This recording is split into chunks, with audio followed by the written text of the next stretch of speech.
राधे कृष्ण। तो आज आने वाले हैं मेरे भाई। तो आज हम अपने भाई के लिए बना रहे हैं पनीर की सब्ज़ी। ये राखी बहुत स्पेशल मेरे लिए क्योंकि इस राखी में मेरा भाई पुलिस बन गया है।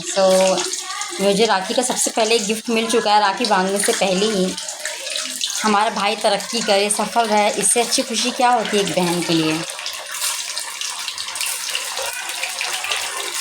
तो पनीर फ्राई हो चुके हैं। चलिए अब हम पनीर की सब्ज़ी बनाने की तैयारी करते हैं। तो आप देख सकते हैं कि मेरा भाई यहाँ पे हिमांशु आ गया है। तो बस अब थोड़ी देर में हम राखी सेलिब्रेशन करेंगे।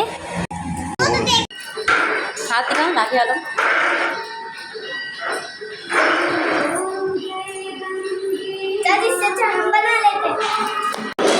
मैं, मेरा भाई, मेरा बेटा और मेरे हबी हम लोग सब आए बाहर डिनर करने। जैसा कि आप देख सकते हैं हम लोग यहाँ पे डिनर कर रहे हैं।